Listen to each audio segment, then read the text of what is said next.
Hey, what's up guys? Welcome to the video. This is going to be a review for Penelo and Vaughn. I get this going early, so ahead of time, just before you jump to conclusions. This is before I know of all of Penelo's buffs, but I know of her kit. I know how to review most of what she's going to get. So in my review, I'm going to be predicting what she's going to get and things like that, and I'm just going to go ahead and review her like she didn't really get any buffs. Even though she probably will. After the fact, but for now I'm gonna get this started because I want to get in the morning. I want to focus solely on the enhancements review, which will be in the morning, but this will hopefully be available a lot sooner than that. So with that being said, and one more thing out of the way, other than for some reason it's very fuzzy, I have to fix that. Hold on. So over to the side over here, I'm actually showing in the right direction. I finally have a microphone stand. So you won't be able to hear my mouse clicks anymore. You might still be able to hear a little bit of typing. I can't figure that part out just yet. But I did figure out the part where now you won't be able to hear my mouse clicks so much anymore, or maybe not at all. So it is like on a stand over here. You can't see it. You can barely see it. It's a little bit in the shot, but not too big of a deal. But it looks pretty nice. In fact, I don't know. Let's show it. Let's show it real quick. So yeah, this is my setup here. It's just something I'm sitting on the floor there. The clamp thing did not work. I have a clamp over here somewhere, and it's on the floor. It didn't work. There's no room. There's no way on my desk that it's gonna fit anywhere on this desk. So I just wanted to let you guys know all that kind of stuff. Anyways, let's get into the review. Remember again, guys, in case you skipped ahead, I'm only reviewing her based off what I know already. Not because of what her buffs are, although I did predict they'll get some more modifier buffs and things like that, so that's really all I know. I'm just going to review her as if she didn't get any buffs. You know, I know that she will be getting buffs. So please don't come in ahead of time and saying, oh, well, you forgot about this. This was done before the maintenance. This review is being done before the maintenance. Now that is all clarified, let's go ahead and get into it. So her R-door, we know that her R-door skill, which is CWA, it's going to be CWA for global, and it's a fire move that gives her some modifier buffs and things like that, so there's that. And she is a fire, dark, and ice WA chainer, and one of the best things about her is that she's single target, so for dark vision you don't have to worry about the overlap, or she's not going to cast it because it's not AoE. So even if the boss dies, that will not be a factor at all. In fact, yeah, I still use her all the time. She has a very good TMR, 80% magic TTH, and also some 30% magic, so it's actually a very good TMR. Maybe not so much on the global side because there was someone else who got a similar TMR now, but it's still good. If you never got that limited time unit, it's still good. So he does have 130% fire, ice, and dragon perils. Two of them you kind of have to not work as hard for, but the third one you have to use their lone burst for the ice one. Unfortunately, unless I didn't see it properly, I don't think it. I think you still have to use the lone burst for. But her lone burst does give her some modifier buffs. I'm not sure if they're worth doing, but it's there. So there's that. And on top of all that, she's just a very good mage. Not very flashy, doesn't have a lot of flashy modifier buff feud, things like that. Just very standard mage. Although she does not have quadcast, I suppose that's also should be in the cons. There were a lot of mages that came out on the JV side back then who did not have quadcast, were very selective about who had quadcast. Until now, on the JV side, now everybody's getting quadcast now finally. So with that being said, there really isn't anything else special about her other than a single target, which is really good, by the way, and also the varied of elements. It has ice, ice, dark, and fire. That's all three of those are pretty good. And let's get away from the stigma of dark and use dark. Dark is not a bad thing anymore. It's not 2018 anymore, where everything was resisting dark. Not like that anymore.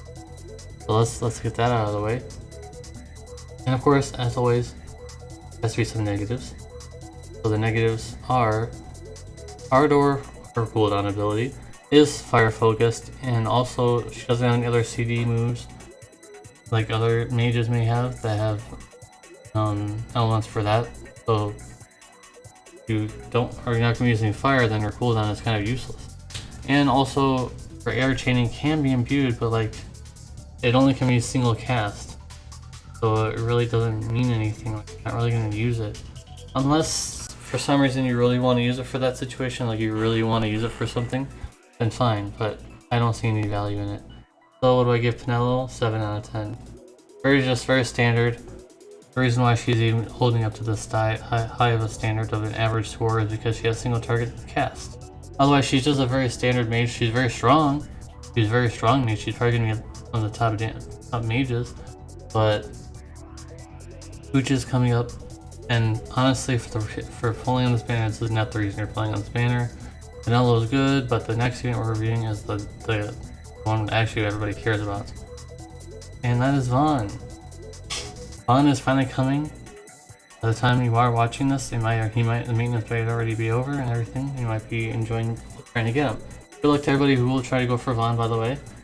So his S-Teamer is one of the best in the game. One-handed sword, almost everybody can equip swords. 163 attack, it could be 0 attack for all I care. And 30% evasion and also 30% provoke. It's phenomenal, so that's just amazing stuff. So he is a top tier breaker. I'm still using him all the time on the JB side, even though there's Lauren, who also is a top tier breaker. Lauren is fine. I'm using her sometimes, but also Vaughn is also doing some good things as well. So 85% breaks on his little burst, but he also has 130% fire and peril along with that situation. You can get 130% wind and peril and also fire and peril if you unlock the moves for that he doesn't need to use his own burst for 130% fire if you unlock the move. Otherwise it just says 120%. And also he has a move that's Mirage that can be cast. It can be recast every turn. Basically it's an auto buff. So on the next turn he'll just do it again. And then the next turn he'll do it again. And then I think one more turn? I think it's one more turn. And then after that it's one turn delay or something like that, and it comes back again. You can use it again. And also he can be a finisher. He has some finishing moves that he gets mod buffs by one of his cooldown abilities, so that's very nice. And also with his TMR and STMR combined, he has 90% evasion, just like that. So he can become a very good auto-provoking evasion unit. I wouldn't say tank. I shouldn't put tank there, but it's easy to understand if I put tank there. But yeah, he can be auto-provoking evasion unit. That's perfect dispel, which basically means that they remove the buffs of the boss, but not the debuffs. So it's a very good thing to have. And like I mentioned, very high evasion with his TMR and STMR. It's like peanut butter and jelly almost. So all you would need to do is just figure out a way to get 70% more provoke. I mean, you would need to figure out a way to get 70 more provoke. Pretty easy if you have move with time. And you have the producer's jacket. There you go. You have 100%. He doesn't really need much, although there's a con there that I kind of forgot about that we'll get into if you guys pay attention to the video. I'll list one more con that I should have had. It's not a big one if you were paying attention to his resources. So first of all, he has no innate auto provoke. He does have a provoke skill, but I've never used it. So need his STMR, or among other things, you might be able to round up 100% without his STMR, but it's just so much easier with. And his air chaining is just garbage because you can't triple cast it, you can't even dual cast it. Not that you would, I'm just saying that there's not an option for that. So you wouldn't be able to use any of his other stuff. So one of the main issues that you may have is that he's very MP he uses a lot of MP. And especially with the next trial, Bahamut K, he's going to be triple casting his break almost all the time because this boss does have break resistance. So Vaughn is really known for this trial to triple cast his break just to try and see if he goes all the way through. And triple casting your break almost every turn is going to cost a lot of MP. So I want to figure that one out. Overall, he's going to be getting a 9 out of 10 for me. 9 out of 10. Just an amazing unit. Can do almost anything you set your mind to. He can do it for you. So 9 out of 10. Insanely high score. There's only one other unit that ever got a 9 out of 10. And yeah, so just overall very good unit. And if you're looking for a provoker that can do a whole bunch of things for you, like imperiling for you, finishing for you if you want, Mirage, there are some people out there that might not have a Mirage unit. Yeah, this is the guy for you. This is worth it. This is worth 25k to go for. This is worth an S-Team or Moogle. So yeah guys, I think we're done here. So to summarize, if you skipped all the way to the end, Penelo 7 out of 10. Average score, by the way, at 7 out of 10 is average for me. And Vaughn 9 out of 10. That's a very high score. And let me know what you guys think. If you're gonna go for Vaughn, if you're not gonna go for Vaughn, I will be pulling on my Twitch channel tomorrow or today, depending on when you watch this. Thursday is 6 o'clock p.m. EST. There'll be a link down below. Make sure to join us live if you want to be in the Twitch chat, because you'll be featured in my YouTube video later on, because I'll be recording that as well, of course, for YouTube. So let me know what you guys think about this review. Please give a like or dislike, and I'll see you guys in the next one. And don't forget the keyword will be #Penelo. #Penelo, the keyword for the ending of this video if you watch all the way through. And hopefully this sounds pretty good. Let me know if the sound quality is better or worse. I don't know.